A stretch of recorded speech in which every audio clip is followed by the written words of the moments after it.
Dear student, ये master method को solve करने का एक और अप्रोच है। इसको भी देख लेते हैं।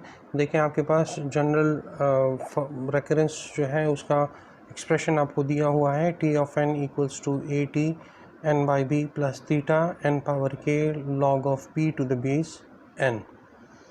इस रेकरेंस के लिए, इस जनरल रेकरेंस के लिए कंडीशन ये है कि ए की जो वैल्यू है वो हमेशा ग्रेटर देन इक्वल टू 1 रहेगा। ये जो वैल्यू होगी ये हमेशा ग्रेटर देन और इक्वल टू 1 होगा। इसी तरह बी की जो वैल्यू है वो हमेशा ग्रेटर देन 1 होगा। के की जो वैल्यू है वो हमेशा ग्रेटर देन और इक्वल टू 0 होगा।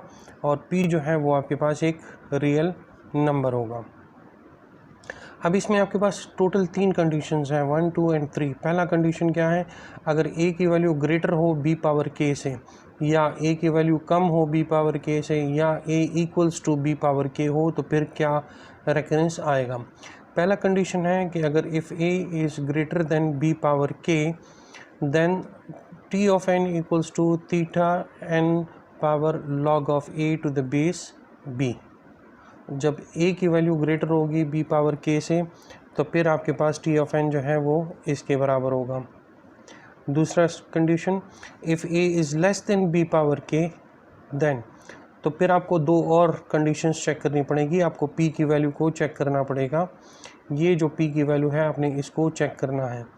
If p is greater than equal to 0 then T of n equals to theta of n power के log of p to the base n। या if p is less than 0, अगर greater than और equal to 0 नहीं है तो less than होगा, तो फिर आपके पास t of n किस चीज़ के बराबर है, theta of n power k के। तीसरा कंडीशन क्या है, if a is equal to b power k, तो फिर आपको मज़ीद ये 2 सब कंडीशंस जो हैं इनको चेक करना पड़ेगा। If p is greater than equal to -1, then theta of n किस चीज़ के बराबर होगा, टी ऑफ एन किस चीज़ के बराबर होगा, theta of n power log of a to the base b log of p plus 1 to the base n. या अगर p इक्वल्स टू -1 के बराबर हो, ग्रेटर ना हो बल्कि -1 के बराबर हो, तो फिर टी ऑफ एन किस चीज़ के बराबर होगा, theta of n log a to the base b log n. और तीसरा condition, if p is less than equal to -1, तो फिर टी ऑफ एन किस चीज़ के बराबर है, theta of n log a to the base b. ये 3 डिफरेंट कंडीशंस हैं जिनको देखते हुए आपने रेकरेंस को सॉल्व करना है। अब एक रेकरेंस लेते हैं और इसको इन्हीं मेथड से, इन्हीं अप्रोचेस से सॉल्व करते हैं। ये देखें, मैंने एक रेकरेंस लिया हुआ है, T of n equals to 4t n/2 plus n। तो आपने सबसे पहले यहाँ पर a, b, k और p इनकी वैल्यूज़ को आइडेंटिफाई करना है। तो देखें, एक अगर आप इस जनरल टर्म को देखें, इस जनरल रेकरेंस को देखें, तो a किस चीज़ को रिप्रेजेंट कर रहा है, जो t का कोफिशेंट होगा वो a होगा, n जिसको डिवाइड करेगा वो b होगा। लॉग से पहले n का जो कोफिशेंट है उसका जो भी पावर होगा वो आपके पास k की वैल्यू होगी, और लॉग का जो पावर है वो आपके पास p होगा। तो सेम ये सिचुएशन आप यहाँ देखें, यहाँ आपके पास a की जो वैल्यू आ रही है a इक्वल्स टू 4, b आपके पास क्या आएगा, b इक्वल्स टू 2, k की वैल्यू आपके पास क्या आएगी, k इक्वल्स टू, अब k का कौन सा n का पावर क्या है 1, तो k इक्वल्स टू 1, और लॉग इसमें है नहीं, तो that means p equals to 0। ठीक है, तो अब आपने पहले क्या मालूम करना है, a और b पावर k आपने मालूम करना है कि b पावर k की क्या वैल्यू आएगी। तो आप देखें, b की वैल्यू आपके पास क्या है 2, और k की वैल्यू क्या है 1, तो 2 पावर 1 इक्वल्स टू, इससे आपके पास 2 ही आएगा।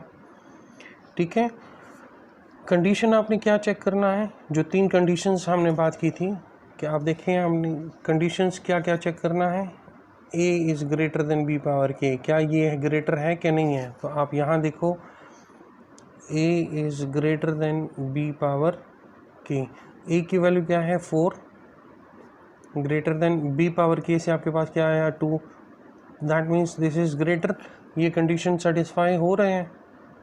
जब ये कंडीशन सेटिस्फाई हो रहा है तो फिर आप इधर देखें, जो पहला फार्मूला आपके पास गिवन है कि आपके पास टी ऑफ एन फिर किस चीज़ के बराबर होगा, if a is greater than b power के, वो आपके पास बराबर होगा t of n equals to theta n log a to the base B.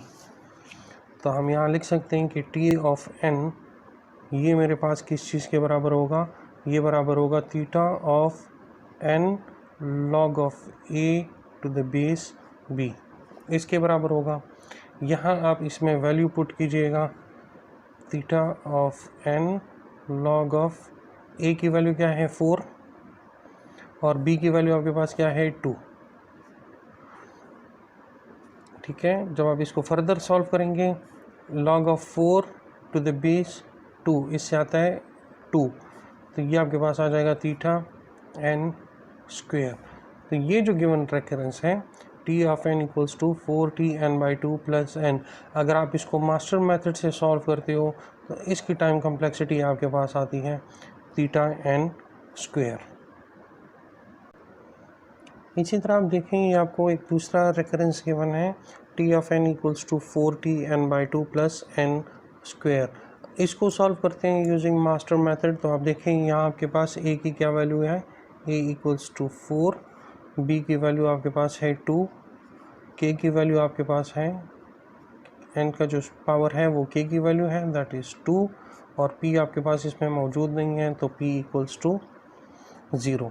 आपने सबसे पहले क्या मालूम करना है, बी पावर के आपने मालूम करना है कि बी पावर के की क्या वैल्यू आएगी। तो b 2 power 2, that means 2 power 2 equals to 4, that means कि a is equal to b power k। दोनों a की वैल्यू भी 4 है और b पावर k की वैल्यू भी 4 है। तो जब ये दोनों बराबर हो a equals to b power k, तो फिर आप इन रूल्स को देखें और आप चेक करें कि इनमें से कौन सा रूल इस पर अप्लाई होता है। a equals to b power k, जो थर्ड रूल है वो इस पर अप्लाई होता है। वही रूल अब आपने इसके फर्दर ये 3 कंडीशंस चेक करने हैं कि अब p की वैल्यू क्या है, ग्रेटर देन इक्वल टू -1 है, या p इक्वल्स टू -1 है, या p इज़ लेस देन -1 है। तो अब देखें इस रेकरेंस में हमारे पास p की वैल्यू क्या है 0, विच इज़ ग्रेटर देन -1। तो p आपके पास क्या आएगा, ग्रेटर देन -1।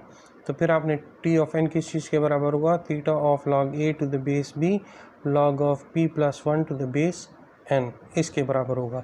तो हम इस क्वेश्चन को इस फॉर्म में अब लिखेंगे। तो ये आपके पास टी ऑफ एन क्या आएगा, t of n equals to theta of n power log of a to the base b plus log of n log of p plus 1 to the base n, इसके बराबर होगा। इसमें आप values put कर दें, ये आपके पास आ जाएगा theta n log of a की वैल्यू है 4, b की वैल्यू है 2, that means 4 to the base 2, 4 to the base 2 log of p plus 1, that means 0 plus 1 to the base n, तो ये आपके पास आ जाएगा to the base n। इसको जब आप फर्दर सिंप्लीफाई करते हैं, ये आपके पास आ जाएगा theta of log of 4 to the base 2, इससे आएगा 2, तो log of n स्क्वेयर आ जाएगा, और इससे आपके पास क्या आएगा, log of 0 प्लस 1 से क्या आएगा 1, और log ऑफ n। तो इस गिवन रेकरेंस की टाइम कम्प्लेक्सिटी आपके पास क्या आएगी, theta of n square log of n। Thank you.